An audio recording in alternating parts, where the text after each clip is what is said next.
நான் தாழ்ந்தாரா போனேன், நான் கலெக்டாக போனேன். படிங்க மரம் மரம் மரம் மரம். தோசமாவை புளிக்க வைக்க முடியுமா? ஓன் சயின்டிஸ்டால் புளிக்க வைக்க முடியுமா? உன் அறிவியலால் புளிக்க வைக்க முடியுமா? பாலை தயாராக்க முடியுமா? உன் அறிவியலால் முடியுமா? இதெல்லாம் யார் கேட்பா அப்படின்ட்டு உங்களுக்கு தெரியும். எல்லாருக்குமே சமூக வலைதளங்களில் ஊடாடி கொண்டிருப்பவர்கள் அனைவருக்குமே இந்த மாதிரியான கேள்விகளை ஒருவர் தான் சொல்லியிருந்தார். நாத்தாக்காவிலிருந்து தற்போது பிரிந்து சென்ற நபர், அன்னை திடீர்னு பிரெஞ்சு பழமொழி தெரியுமா? பிரெஞ்சு பழமொழி தெரியுமா? அந்த பழமொழியில் என்ன சொல்லியிருக்கார் அவர் தெரியுமா அப்படின்பாரு. எல்லாரும் உட்கார்ந்து கை தட்டுவான். ஆனால் என்னது இருக்கு, யார் சொன்னா என்ன சொன்னாங்கிறது எவனுக்குமே தெரியாது. அது தற்கூரியாக இருக்கிறதுனால நம்ம கையை தான் தட்டுவோம். அண்ணன் ஜேன்னு கும்மி அடிச்சுட்டு போயிடுவார் அப்படின்னு ஒரு நண்பர் பதிவு பண்ணியிருக்கார். நாத்தாக்காவிலிருந்து பிரிந்து வந்தவர். அதையத்தான் நம்ம இப்போ முதல்ல ஆரம்பித்த பற்றிலா அப்படி நம்ம அண்ணன் யார் மரியாதைக்குரிய சீமான் இதுவரை நம்ம அண்ணனை கடுமையான முறையில் விமர்சனங்கள் நம்ம வச்சுருப்போம். இனிமேல் அந்த மாதிரியான விமர்சனங்களை வைப்பதில்லை, நிச்சயமாக வைப்பதில்லை. நாம் தமிழர் தம்பிகள் நீங்கள் திரும்பி வரலாம். நம்ம சேனலுக்கு பார்வையாளர்களாகவும் வாங்க, சப்ஸ்கிரைபர்களாகவும் வாங்க, கமெண்ட் பண்ணுங்கள், லைக் பண்ணுங்கள், எல்லாம் பண்ணுங்கள். லைக் பண்ணுங்கள், ஷேர் பண்ணுங்கள், என்ன வேணாலும் பண்ணுங்கள், ஒன்றும் தப்பே கிடையாது. இனிமேல் உங்களை அன்னை சீமானை கடுமையாக விமர்சனம் செய்ய போவதில்லை. முடிவே எடுத்தாச்சு, அதில் மாற்றே இல்லைங்க, செய்ய போகிறதில்லை. நாம் உங்கள் ஆதரவாளர். ஆமாம், நாம் தமிழர் கட்சி ஆதரவாளர் அப்படின்னு மாறியாச்சுன்னு வைங்களேன். அதனால் நீங்கள் எந்த ஐயம் திரிபுர இன்றி நீங்கள் நம்ம சேனலை சப்ஸ்கிரைப் பண்ணலாம். நாம் தமிழர் தம்பிகள் சேனலை சப்ஸ்கிரைப் பண்ணுங்க அப்படின்னு திரும்ப கேட்டுக்கிறோம். ஏன்னா திமுககாரம் பண்ண மாட்டான், ஏன்னா அவன் மேதாவி. அவங்க மேதாவி, அவங்க ஆண்டவங்க, ஆண்டுகிட்டு இருக்கவங்க அப்படின்ட்டு அவங்க மேதாவி. அதனால் நாம் ஏழைப்பாள கட்சியில் சோடி சேர்ந்து பயணிக்கிறது தான் நமக்கு நல்லதுன்னு நமக்கு தோணிட்டுன்னு வைங்களேன். அதனால நம்ம நாம் தமிழர் கட்சியோட இணைந்து பயணிப்போம் அப்படிங்கிற முடிவுக்கு இன்னைக்கு முதல்ல இந்த வீடியோவை நாம் போடுறோம். இப்போ இந்த இடத்துல மண்டியிடாத மானம், வீழ்ந்து விடாத வீரம், எங்கேயோ உனக்கு போயிட்ட அப்படின்னு நீங்கள் கேட்குறது எனக்கு தெரியுது. அதை நீங்கள் தயவு செய்து கேட்கக்கூடாது. ஏன்னே கேட்கக்கூடாது, என்ன கேட்கக்கூடாது, கேட்கக்கூடாதுன்னு கேட்காதிய, தயவு செய்து கேட்காதிய. இது சகஜம். யாருக்கு? எனக்கு சகஜம். பிறகு அண்ணன் சீமான குறை சொல்ல முடியுமா? அவர் நிலைமை என்ன, நம்ம நிலைமை என்ன? அண்ணன் நின்னா நடந்தா என்னது எல்லாமே பாடங்களா? இல்லை, பாடம் பாடம் பாடம் பாடம். குருமூர்த்தி நடத்தின பாடம் அப்படின்னு நான் சொல்ல வரேன், நினைச்சிடக்கூடாது. அண்ணன் நின்னா நடந்தா குருமூர்த்தி நடத்தின பாடம் அப்படின்னு நான் சொல்ல வரல, அப்படி வரவும் மாட்டேன், சொல்லவும் கூடாது. அண்ணனுக்கு சுயமா அறிவு இல்லையா என்ன? அதாவது இன்னொருவர் சொல்லியா அண்ணன் செய்வாரு, அப்படி இல்லை. இப்போ அக்கா விஜயலட்சுமி விஷயம் இருக்குன்னு வைங்களேன். அதில் அண்ணன் ஒருவர் சொல்லியா செஞ்சார், அவருக்கே தோணிச்சு, அவருக்கே அந்த உள்ள கிளர்ச்சி உணர்ச்சி பிளம்பாய் வெடித்தது, அதனால் தோழமை வந்தது. இதெல்லாம் நம்ம குறை சொல்லதே இல்லை. இது அண்ணனை பற்றி தனிப்பட்ட விமர்சனம், இதை நம்ம வைக்கவே கூடாது, வைக்கவும் மாட்டோம். ஆனால் இது சம்பந்தமாக நம்ம ஒரு வீடியோ போட்டிருக்கோம். அதாவது அண்ணனுடைய பிரச்சனைகள் பொதுவெளியில் அந்த அம்மா விஜயலட்சுமி அக்கா 2011 புகார் கொடுத்து ஈழமலர்ந்தால், அதாவது இலை மலர்ந்தால் ஈழமலரும் அப்படின்னு சொல்ல வந்தார் அண்ணன். அதைத்தான் நம்ம கொஞ்சம் முன்னகிட்டே ஈழம் நமக்கு எப்போதுமே ஈழம் மலர்ந்து விட வேண்டும் என்ற தனியாத ஆசை. அது நடக்கிறதுக்கு சாத்தியங்கள் 100% இருக்கு. யார் மட்டும் செயல்படாமல் இருந்தா அப்படின்னு கேட்டீங்கன்னா, என்ன மாதிரி அண்ணனுக்கு ஆதரவாக தற்கூரிகள் செயல்படாமல் இருந்தால் போதும். அண்ணனும் தற்கூரிகளும் செயல்படாமல் இருந்தால் போதும். ஈழம் மலர்வதற்கான வாய்ப்புகள் 100% இருக்கு. சோம்பிகள் வெளிநாட்டில் இருந்து சும்மா இருக்க மாட்டான். அவன் தண்ட கர்மாந்திரத்துக்கு தமிழ்நாட்டு அரசியலில் தலையிட்டுக்கிட்டு இருப்பான். தமிழ்நாட்டு அரசியலில் தலையிடக்கூடாது அப்படின்னு நம்ம சொல்லலை. தமிழ்நாட்டு அரசியலில் அவன் கருத்து சொல்லலாம், உரிமை இருக்கிறது. ஏன் உரிமை இல்லை? இருக்குல்ல. அவன் இங்கே வந்து அகதியாய் சில காலம் வாழ்ந்திருக்க கூடும். அகதி என்ற வார்த்தைக்கு நமக்கு உடன்பாடு இல்லை. ஏதிலியாய் ஏதும் மற்றவனாய் தான் அவன் இந்த மண்ணில் வாழ்ந்திருக்க கூடும். வெளிநாட்டில் போய் அவன் நல்ல நிலையில் இருக்கக்கூடும். ஆகையால் அவன் வந்து இந்த மண்ணை பற்றிய கருத்து சொல்வதற்கு அவனுக்கு உரிமை இருக்கிறது. உரிமை இல்லை போடா வாடா அப்படிங்கிறதுலாம் வந்து அது முறையானது அல்ல. அது நமக்கு தெரியுது, நல்லாவே தெரியுது. அவனும் கருத்து சொல்லலாம். ஏன்னா இங்கே வந்து சிலர் பிறல் நிலை படைத்து இருந்தால் அதை அவர்கள் தட்டி காட்டுவது, சுட்டி காட்டுவது இயற்கை தான். அதனால என்ன? ஆனால் இந்த அரசியலில், இந்த தமிழ்நாட்டு அரசியலில் தலையிட்டால் அவர்களுக்கான ஆதரவு நிலை, ஈழம் என்ற நிலைப்பாட்டினுடைய ஆதரவு நிலை என்பது சிதறி போகும், குறைவடைந்து விடும். இது நிலம், இது யதார்த்தம். அண்ணன் சீமானுக்காக நான் வரிசை கட்டி நிற்கிறேன் என்றால் அது நான் இங்கே இருக்கிற என்னுடைய பாடு. நான் அண்ணன் சீமானுக்காக தோள் கொடுக்கலாம், அது என் நிலைப்பாடு. ஆனால் ஈழத்தில் இருப்பவர்கள், ஈழவாழ் அந்த உலகத்தில் இருக்காங்கல்ல, ஏதிலிகளாய் புலம்பெயர் தமிழர்கள் இருக்காங்கல்ல, அவங்கெல்லாம் வந்து ஒரு நிலைப்பாடு எடுக்காங்கன்னு வைங்களேன். அண்ணன் நம்ம சீமா அண்ணன் தான் நமக்கு அண்ணன், அவர் ஈழத்தை நமக்கு பெற்று தந்து விடுவார் அப்படிங்கிற ஒரு நிலைப்பாட்டில் தமிழ் தேசியம் என்று அவர்கள் உருட்டுவார்கள். ஆனால் ஈழத்துக்கான ஆதரவு நிலைப்பாடு இங்கே குறைஞ்சு போயிடும். அதை நம்ம சொன்னால் வருத்தப்படும். உண்மையிலே நான் அண்ணனுக்கு ஆதரவாளர் ஆகிட்டேன், அதை பற்றி நான் தான் சொல்லணும். வேறு யார் சொல்ல முடியும்? அண்ணனுடைய ஆதரவாளர் ஆனதுனால நான் தான் சொல்ல முடியும். இன்றையிலேருந்து அண்ணனுடைய ஆதரவாளர் தான். நீங்கள் நாம் தமிழர் தமிழில் நம்பி பாருங்கள். கருத்து விமர்சனம் இருக்கும், முரண்பாடு இருக்கும். ஆனால் அண்ணனை நாம் இன்னும் வந்து குறைச்சி மதிப்பிட மாட்டோம், அது உறுதி. இந்த விஜய் விடவா எங்கள் அண்ணன் அவ்வளவு கீழ்த்தரமாக போயிட்டாரு? என்னங்க, உண்மையிலே யோசனை பண்ணி பாருங்க. இந்த விஜயை விடவா 69 படம் நடிச்சுட்டாருன்னொடனே 1000 புத்தகங்களுக்கு நிகராக புத்தகம் படித்ததற்கு சமம். படங்கள் நடித்து விட்டால் புத்தகம் படித்ததற்கு நிகராக சமமா? எங்கள் அண்ணன் பாரதிதாசனுடைய கவிதைகள் 2 கவிதைகளை எடுத்து விட்டார் என்றால் பக்கத்தில் நிற்க முடியுமா? நீ மனப்பாடம் பண்ணிட்டு வந்து சொன்னிய சாதிய ஒடுக்குமுறைக்கு ஆதரவாக நின்றவர் யாரு? சாதிய ஒடுக்குமுறைக்கு ஆதரவாக நின்றவர் அம்பேத்கர் அப்படின்ட்டு ஒரு வசனம் நம்ம அண்ணன் விஜய் மாநாட்டில் பேசினார்ல. அப்படி அறிவிலித்தனமா அண்ணன் சீமான் ஒருபோதும் அவருடைய கருத்தை அறிவிலித்தனமாக, அதாவது அவர் என்ன பேசுகிறோம் என்று தெரிந்துதான் பேசுவார், தெரியாம பேசுவதே இல்லை. என்ன பேசுகிறோம், எதை பேசுகிறோம், இதனால் ஏற்படக்கூடிய விளைவு என்ன, இதனால் ஏற்படக்கூடிய தமிழக அரசியலின் தாக்கம் என்ன, அல்லது இந்திய அரசியலில் உளவுத்துறை நம்மளை நோக்கும் விதம் என்ன அப்படிங்கிறது எல்லாவற்றையும் ஆராய்ந்து கணித்து தான் அண்ணன் சீமான் பேசுவார். அதில் எந்த விதமான உளறலும் அவரிடம் இல்லை. நான் கண்டு கொண்டது தான். ஆதரவாளர் ஆவன்னா என்ன என்ன என்ன நிலைப்பாடு எடுக்கணும்? அண்ணன் உங்களுடைய சொல்வத கருத்தை நம்ம வந்து முட்டுக்கட்டி அண்டை கட்டி தோல் கொடுக்கணும். அதுதான் ஆதரவாளருங்க நிலைப்பாடு. அப்போ அந்த நிலைப்பாடை நான் எடுக்கணும்னா அண்ணன் என்ன பேசுகிறாரோ அதை நான் ஆதரித்து பேச வேண்டிய இருக்கு அப்படிங்கிற கருத்துக்கு தான் நான் வந்திருக்கேன். இப்போ அந்த நிலைப்பாட்டை நான் எடுத்தாச்சு. ஆதரவு நிலைப்பாடு தான் சீமான் அண்ணனுடைய ஆதரவு நிலைப்பாட்டை நான் எடுத்திருக்கேன்.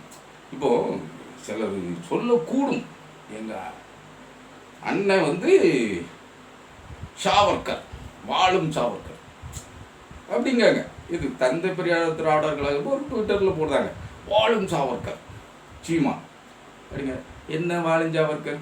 சாவர்கர் எதுக்கு நினைவு கூறுத? சாவர்கர் யார்? அவ ஒரு கொலகாரன் என்பது மட்டுமல்ல, அதாவது இங்கிலாந்தில் இருக்கும்போது பெண்களை பாலியல் ரீதியாக துன்புறுத்தியவர் யாரு? சாவர்கர். அது சம்பந்தமாகத்தான் கைது செய்யப்பட்டு அந்த நபர் எந்த சுதந்திர போராட்டத்தில் ஈடுபடலை, அது சம்பந்தமாக கைது செய்யப்பட்டு நாடு கடத்தப்பட்டு சிறை, அந்தமான் சிறைக்கு அனுப்பப்படுகிறார் அந்த சாவர்கர். அங்க இருந்துகிட்டு அவன் மன்னிப்பு கடிதம் ஏராளமா நக்கி எழுதி தள்ளுதான்.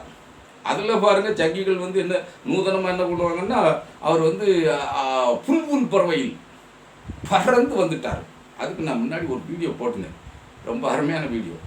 ஆமாம், எங்கள் தாத்தாவும் சாவர்கர் தான் புல் பறவையில் ஊருக்கு வந்துட்டு போவாங்க அப்படின்னு போட்டிருந்தேன். அது உண்மையிலே நடந்தது. அதுங்க சாவர்கர் எங்கள் தாத்தாவும், எங்கள் தாத்தான்னா வேற யாரும் இல்லை, இது சீமானுக்கு தாத்தா. அவரும் புல் பறவையில் பறந்து சென்று விட்டு அவர் மும்பை வர போயிட்டு வருவார். ஆமாம், இவர் கேரளா வர வருவார். இதுதான் நடந்தது. இவர் கேரளாவில் இறங்கிடுவார், அவர் மும்பையில் போய் இறங்கி அங்கே போய் எல்லாத்தையும் முடிச்சுட்டு நைட்டாக மாதிரி கிளம்பி இங்கே இருந்து மலையாளத்தில் இருந்து தூக்கிட்டு அங்கே போய் அந்த மலையில் நைட்டாக எல்லாமே புல் பறவையில் இது நடந்துடும் அப்படின்னு ஒரு வீடியோவை அருமையாக போட்டிருந்தேன். பார்க்காதவங்க தேடி பிடிச்சி பாருங்க. அதுக்காக லிங்க் போடுறேன், அதெல்லாம் நான் போட மாட்டேன், அது எனக்கு தெரியாது. லிங்க்லாம் போட தெரியாது, வீடியோ போட மட்டும்தான் தெரியும். கட்டாயமாக பாருங்கன்னு சொல்ல முடியாதுல்ல, தேவைப்பட்டா பாருங்கள், அவ்வளோதான். இன்னொரு விஷயம் பாருங்கள், நம்ம அண்ணன் பிரச்சனையில் ஒரு வீடியோ போட்டிருந்தேன் முன்னாடி. பார்க்காத தம்பிகள் பாருங்கள், ஆனால் முன்னாடி தேடி பாருங்கள் நம்ம வீடியோக்களை தேடி பாருங்கள். ஆமாம், விஜயலட்சுமி விஎஸ் சீமான் சம்பந்தமான வீடியோ அப்படின்னு அந்த அரண்டவன் ஜாமீன் தேடி பார்த்தீங்கன்னா அந்த வீடியோ கிடைக்க வாய்ப்பு இருக்குது. அதை முழுமையாக பாருங்கள். அதில் சில சட்ட விஷயங்களை நான் அதில் பேசியிருந்தேன். என்ன பேசியிருந்தேன்? நம்ம அண்ணன் வலசரவாக்கம் போலீஸ் ஸ்டேஷன் போனாரா, விசாரணைக்கு போனார். 2011 கேஸு, 2012 அந்த அம்மா வித்ட்ரா பண்ணிட்டு போயிட்டாங்க. ஆனாலும் கேஸு இழுவரி விடலை மாறி அந்த அம்மா அதாவது டியூன் பண்ணிக்கிட்டே இருக்காங்கல்ல. அதாவது ஒருவர் வழக்கை வித்ட்ரா பண்ணிட்டு போயிட்டாங்கன்னா அவங்க அது சம்பந்தமாக மாறி பொதுவெளியிலோ இதில் தெரிவிக்கக்கூடாது. அதாவது மக்களுக்கு தெரியும்படியாகவோ இல்லை நீதிமன்றத்திற்கு தெரியும்படியாகவோ அவர் மீது தொடர்ந்து குற்றம் சாட்டி வந்தார் என்றாலே அப்போ அந்த நபர் தன்னுடைய தான் கொடுத்த வழக்கை வாபஸ் பெறதுக்கு மனமின்றி யாருடைய வற்புறுத்தலாலோ இல்லை கட்டாயத்தின் பேராலோ இல்லது மிரட்டலின் பேராலோ அவர் செயல்பட்டிருக்கிறார், அதாவது செயல்பட தூண்டப்பட்டிருக்கிறார் அப்படிங்கிற பொருள் கொள்ளும்படி ஆயிரும். அப்போ நீதிமன்றம் அவர் யாருக்குன்னே வழக்கை வாபஸ் பண்ணியிருந்தா கூட அந்த வழக்கை ரத்து செய்வதற்கு ஆவண செய்யாது. யாருக்குனே வழக்குகள் எந்த மாதிரி இருந்தாலும் கூட எதிராளி நான் வாபஸ் வாங்குதேன்னு சொன்னால் கூட உடனடியாக ரத்து செய்ய மாட்டாங்க. 2, 3, 4 வாய்தாவுக்கு எதிராளியும் சேர்த்து, அதாவது அந்த வாதி பிரதிவாதி இருவரும் சேர்ந்தே நீதிமன்றத்தில் ஆஜராகி நீதிமன்றத்தினுடைய படிக்கட்டுகளை எண்ணி துணிந்தது கர்மமா, எண்ணிய பின் இழுக்கா, ஏதோ ஒன்று அவர்கள் பெற்றதன் பலனாக அதற்கு பின் தான் விடுவிக்கப்படுவாங்க. இதுதான் நடக்கும். இது நீதிமன்றத்தில் நடக்கக்கூடிய நடப்பு. இது சீமானுடைய வக்கீல்களுக்கு தெரியாமல் இருக்க வாய்ப்பில்லை. அது நிச்சயமாக தெரிஞ்சிருக்கும். ஆனாலும் கூட வழக்கை வாபஸ் பெற்று விட்டார் விஜயலட்சுமி. 50,000 கொடுத்து வழக்கை வாபஸ் பெறுங்கன்னு நம்ம சாட்டை சொன்னாப்புல. இந்த இடத்துல மாமா பையன் மஞ்சப்பொடி இதெல்லாம் நம்ம பயன்படுத்தக்கூடாது. நம்ம அண்ணன் கட்சிக்கு ஆதரவாளர மாட்டோம். அதனால் சாட்டை மாமா அப்பாயிலே, மஞ்சப்பொடி மாமா அப்பாயிலே, நீ இந்த மாதிரிலாம் பேசினிய அப்படிலாம் நான் அந்த இடத்துல பேசினா அது சரியாக வராது. நான் முட்டு கொடுக்குறதுன்னு முடிவு பண்ண பிறகு அந்த மாதிரி விஷயங்களை பேசக்கூடாது. இந்த இடத்துல நாம் தமிழர் தம்பிகள் அதாவது ஒரே அடியா அந்த பல்ட்டி அடிச்சுன்னா நாம் தமிழர் நாமே தமிழர் அப்படின்னு நின்றோம்னு வைங்க, ரொம்ப நீங்களே என்ன நகைச்சுவையாக பார்த்துருக்கீங்க.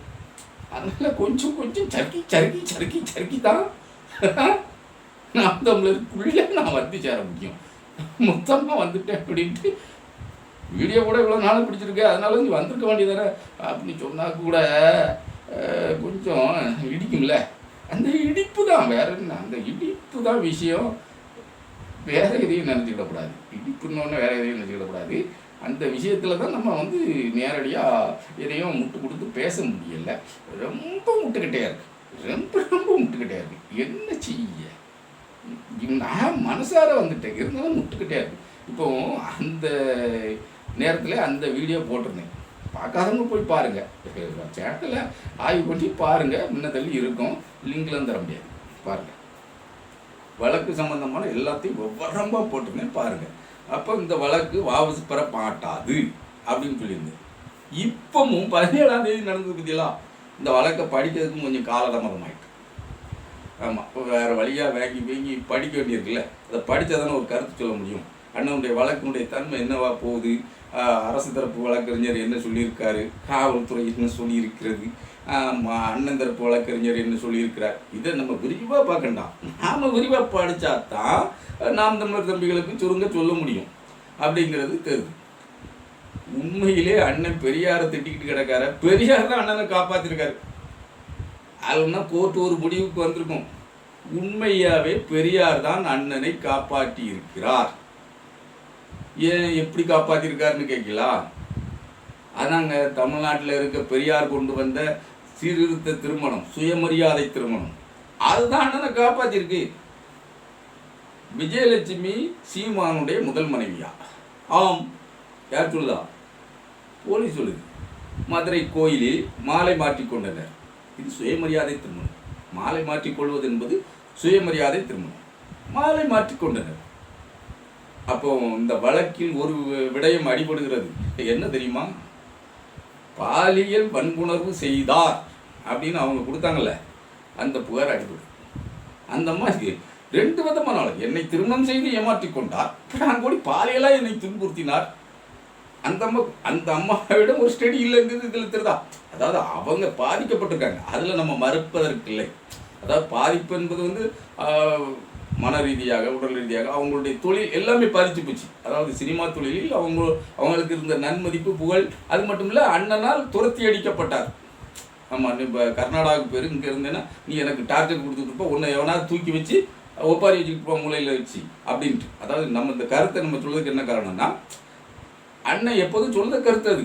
ஒத்த பொம்பளே எத்தனை நாளாக தான் தூக்கி வச்சுக்கிட்டு அழுவிய எனக்கு எதிரா அப்படின்னு அண்ணனே கொந்தளிச்சிருக்காருல்ல, அந்த கருத்தை தான் நம்ம சொல்லணுமே தவிர நம்மளா ஒரு கருத்தை சொல்லவில்லை.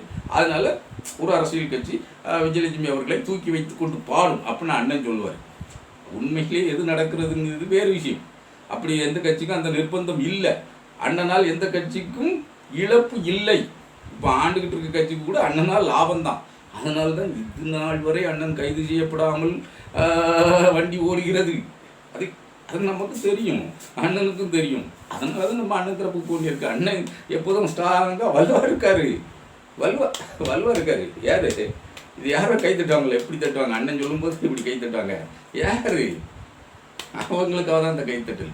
அதனால தெரிஞ்சது அண்ணன் வலுவாக இருக்காருங்க போது நம்ம அண்ணன் தரப்புக்கு போய்கிட வேண்டியது. இந்த அரசால் கைது செய்யப்பட முடியவில்லை சீமான் அப்படிங்கும்போது நாம சீமான் தரப்புக்கு போகிறதுல எந்த தவறு இருக்குது? அப்போ சீமான் பேசுறது ஏதோ ஒரு விதத்தில் சரியாகத்தான் இருக்க முடியும். அப்படி இருந்து நம்ம முட்டாள்தனமாக நாம இந்த முடிவுக்கு வரத்தான வேண்டி இருக்கு. அதனால் இப்படி முடிவு எடுத்துட்டோம் வைங்களேன், மண்டை வேற குத்துது, அது வேற விஷயம். இருந்தாலும் இப்போ நாம் பேச வேண்டியது எதை பேசணும்? அண்ணன் இந்த வலசரவாக்கம் போலீஸ் ஸ்டேஷனில் காவல் நிலையத்துக்கு உறவுகளே வாருங்கள், அண்ணன் அங்கே ஆஜராக வேண்டியிருக்கு. அண்ணன் வந்து இந்த சத்தியாகிரகம் செய்ய போன இடத்துல இப்படி சிக்கி சீரழிஞ்சிட்டேன், அதனால ஆஜராக வேண்டியிருக்கு அப்படின்ட்டு உறவுகளை எல்லாம் கூப்பிட்டப்போ ஒரு 4000 பேர் போல் கூடிட்டாங்க தம்பிகள். ஏன்னா சட்ட ஒழுங்கு பிரச்சனை ஏற்படும் என்றால் அண்ணன் கைது செய்யப்படாமல் தவிர்க்கப்படுவதற்கான வாய்ப்புகள்ங்கிற அந்த சூழ்நிலையை, அந்த ஒப்படைத்த நிலைமையை ஏற்படுத்த வேண்டும் என்பது அண்ணனுடைய நோக்கம். அதை நிறைவேற்றி கொண்டால் அதில் போலீஸும் பெருந்தாராள மனப்பான்மையுடன் விட்டு வைத்தது. ஏன்னா அங்கங்கே எங்கேருந்து எவன் கிளம்பி வருவான் புட்டீசல் மாதிரி அவனை தூக்கி அங்கனையே லாடாங்கட்டி அங்கனைக்கு பிடிச்சி உள்ளே போட்டோம்னா ஒரு பையன் அந்த ஸ்டேஷன் பக்கத்துக்கு வரமாட்டான் அப்படிங்கிறது காவல்துறைக்கு நன்றாக தெரியும். ஆனால் அது காவல்துறை அதை செய்யவே செய்யாது. எந்த கலவரமும் ஏற்படாமல் கட்டுக்குள் வைக்கிறதுக்கு காவல்துறைக்கு வழி தெரியும். கைகள் கட்டப்பட்டிருந்தா என்ன செய்ய முடியும்? வழி தெரிஞ்சாலும் தெரியாதுப்பா வழி, அது எங்கே வாக்க இருக்கும் தெரியாது. மதுரைக்கு வழி வாயிலம்பாங்க, அது எங்கே வாக்க இருக்கும், ஏன் வாயிலெல்லாம் ஒன்றும் இல்லை அப்படின்னு சொன்ன மாதிரி அப்படி சொல்லிக்கிட்டு அழுதாம வந்துடுவாங்க. இப்போ பெரியார் அண்ணனை காப்பாற்றினார் அப்படின்னு சொல்லியிருக்கோம்ல, அந்த சுயமரியாதை திருமணம் முதல் மனைவியான்னு மாண்புமிகு நீதிபதி அவர்கள் கேட்டிருக்காங்க. ஆமாம், முதல் மனைவி தான், மாலை மாற்றி திருமணம் செய்து கொண்டாலே முதல் மனைவி தான். அப்போ விஜயலட்சுமி அவர்களுடைய பாலியல் வழக்கு அடிபட்டு போகுது. அப்போ நீதிபதி ஒரு முடிவுக்கு வரார், 3 மாதத்தில் விசாரித்து அறிக்கை சமர்ப்பிக்கவும். வேற ஒன்றும் இல்லை, சார்ஜ் ஷீட் ஃபைல் பண்ணுங்கன்னு சொல்லலை, கூர்மையாக கவனிக்கணும். இது இந்த திமுக அனுதாபிகள் எல்லாம், திமுக ஆதரவாளர்கள், ஊப்பிக்கள்னு வைங்களேன், 200 ரூபா கைக்கூலிகள்னு வச்சுக்கிட்டுங்களேன், அவங்களா இருந்தா முன்ன நான் இருந்தது மாதிரி அவங்களா இருந்தா என்ன சொல்லுவாங்கன்னா, ஆஹா ஓஹோ 3 மாதம் கழிச்ச உடனே சீமானை பிடிச்சி உள்ளே போட்டுருவாங்க, தண்டனை நிச்சயம், தண்டனை அப்படிம்பாங்க. நோ, அதுக்கு வாய்ப்பே இல்லை. சீமான் திருமணம் செய்து கொண்டார், ஆகவே பாலியல் வழக்கில் இருந்து விடுவிக்கப்படுகிறார். அப்போ என்னது, திருமணம் அவர் ரத்து செஞ்சுட்டு 2வது கல்யாணம் பண்ணியிருக்காரா, இல்லை அது அந்த பிரச்சனை என்ன, இல்லை மோசடியாக இன்னொரு திருமணம் பண்ணிட்டாரா, இல்லை இன்னும் 2-3 பண்ணிட்டாரா அப்படிங்கிறதெல்லாம் இனிமேல் எழக்கூடிய புகாரில் தான் இருக்கிறது. இனி விஜயலட்சுமி ஏதேனும் புதிய வடிவில் புகார் கொடுத்தா தான், என்னை திருமணம் செய்து விட்டு ஏமாற்றி விட்டு என்னை வஞ்சகம் செய்து விட்டு போயிட்டாரு அப்படின்னு புதுசாக ஏதாவது கதை விட்டாதான், கதை இல்லை உண்மைதான், அவங்க பாதிக்கப்பட்டிருக்காங்க, அவங்களுக்கு நிறைய நஷ்டம். யார், விஜயலட்சுமி அவர்களுக்கு நிறைய நஷ்டம் அண்ணன் சீமானால் ஏற்பட்டிருக்குது, உண்மைதான், இல்லைன்னு சொல்ல முடியாத. தம்பிகளும் ஒத்துக்கிட்டுதாங்க, நானே ஒத்துக்கிட்டுதேன் பாருங்களேன், உண்மைதான். ஆனால் போலீஸ் காவல்துறை யாருக்கு சார்பாக இருக்குது, தமிழ்நாடு அரசு யாருக்கு சார்பாக இருக்குது, சீமானனுக்கு சாதகமாக இருக்குது. அதுக்கு அக்கா விஜயலட்சுமி சாதகமாக இல்லை, அவங்க சும்மா திமுக சும்மா தான் கோஷம் பண்ணும், ஒரு பிரயோஜனம் கிடையாது, 5 பைசா கூட பிரயோஜனம் கிடையாது. இந்த வழக்கில் இருந்து சீமான் விடுவிக்கப்படுகிறார். முதல்ல நம்ம என்ன சொன்னோம், உடனடியாக விடுவிக்கப்பட மாட்டார், நாட்கள் ஆகும். இப்போ சீமான் அந்த வழக்கில் இருந்து விடுவிக்கப்படுகிறார். ஏன்னா ஒரு மாலை மாற்றி சுயமரியாதை திருமணம் பண்ணிக்கொண்டார். இங்கு பெரியார் தான் அண்ணன் சீமானை காப்பாற்றினார். இது நாள் காரும் பெரியாரை என் வழிகாட்டி, என் தலைவன் என்றெல்லாம் அண்ணன் தூக்கி பிடிச்சு வந்தார். இப்போ தானே அதை மழுப்புதார். அது குருமூர்த்தி சொல்லியா இந்த வேலையை செய்தார் அப்படிலாம் கிடையாது. நாக்பூர் அடிவரடியாக இருந்த அண்ணன் இந்த வேலையை செய்தார் அப்படிலாம் கிடையாது. பின்ன உளவுத்துறையினுடைய அனுப்பிய ஓலையால் அந்த அண்ணன் இந்த வேலையை செய்தார் அதெல்லாம் கிடையாது. பின்ன அதெல்லாம் கிடையாதுன்றமில்ல. அப்புறம் சாவர்கர் பரம்பரை வேலையா அண்ணன் செய்தார், ஐயோ அதெல்லாம் கிடையாது. பின்ன எப்படி போனாலும் அண்ணனை பெரியார் தான் காப்பாற்றினார். மாலை மாற்றிக்கொண்டார், சுயமரியாதை திருமணம் செய்து கொண்டார். ஆகவே பாலியல் வழக்கு ரத்து செய்யப்படுகிறது. ஏற்கனவே அவர் வாபஸ் வாங்கிவிட்டார் வழக்கை. பாலியல் வழக்கு என்பது சும்மா விட்டுற முடியாது என்று இப்போது உதார விட்டிருக்க நீதிமன்றம் அப்போது சொல்லும், இது திருமணம் தான் என்று போலீசாரை ஒத்துக்கொண்டனர். மாலை மாற்றிக்கிறத ருசுப்படுத்தி விட்டனர். ஆகவே வழக்கு ரத்து செய்யப்படுகிறது. இதான் நடக்க போகுது தம்பிகளை, இதான் நடக்க போகுது. ஆனால் நம்ம கூடுதலாக ஒரு விஷயம் பேசணும். இந்த மண்டியிடாத மானம், வீழ்ந்து விடாத வீரம் என்னிடத்தில் இல்லை அப்படின்னு சொன்னோம்ல, அண்ணனிடத்திலும் இல்லை என்று எல்லோரும் ஆர்ப்பசம் அடைந்து கொண்டிருக்கிறார்கள். அதை நினைத்தால் தான் எனக்கு பெரும் பெரும் அப்படி இருக்கு. ஏன்னு கேட்கலா, இந்த வீரபாண்டி இடைத்தேர்தலில் அண்ணன் என் நிலத்தில் யார ஐயா முன்னாள் பிரதமர் ராஜீவ்காந்தி அவர்களை அப்படி சொன்னார்ல, அது வன்முறையை தூண்டுவதமாக பேசியது. அதனால் அந்த வன்முறையை நானே நிகழ்த்தினேன் என்று அண்ணன் ஒத்துக்கொண்டது. யாரு? எங்க அண்ணன் சீமான் மாறுதட்டி ஒத்துக்கொண்டது. ஆனால் இன்று அவர் நீதிமன்றங்களிலே நான் அவ்வாறு பேசவில்லையே, வீடியோக்கள் இருக்கிறதா? வீடியோக்கள் ஏராளமாக இருக்கிறது, நம்மிடம் கூட இருக்கிறது. அதற்காக அண்ணனை போட்டு கொடுத்து காட்டி கொடுத்துருவோமா என்ன? அப்படிலாம் காட்டி கொடுக்க மாட்டோம். அண்ணனை காலை வாரி விட்டுருவோமா என்ன?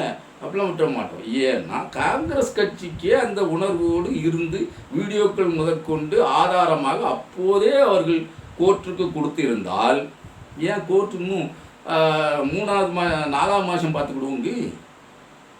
ஏன் எட்டி போடுது கேஸை? நெருக்கி பிடிச்சி இழுத்து என்னையா நீ பேசியிருக்க, நீ பாட்டுக்கு கொண்டு போச்சிருக்கங்க, அது நியாயமா? நீ தான் செஞ்சியா? உள்ளே போ அப்படின்லாம் போச்சு சொல்லணும். அப்போ காங்கிரஸாரும் எங்கோ தயவு காட்டுகிறார்கள் அண்ணன் சீமானை கண்டு. அப்புறமா அண்ணன் பக்கம் நிற்கிறதுல என்ன தப்பு? இதில் அண்ணன் நான் அதை பேசலை அப்படின்னு அவர் மழுப்பினார்னா அப்போ நானும் மழுப்பு தானே செய்வேன். நான் அண்ணன் பக்கம் வந்துட்டேன். ஆமாம், நான் மழுப்புவேன்.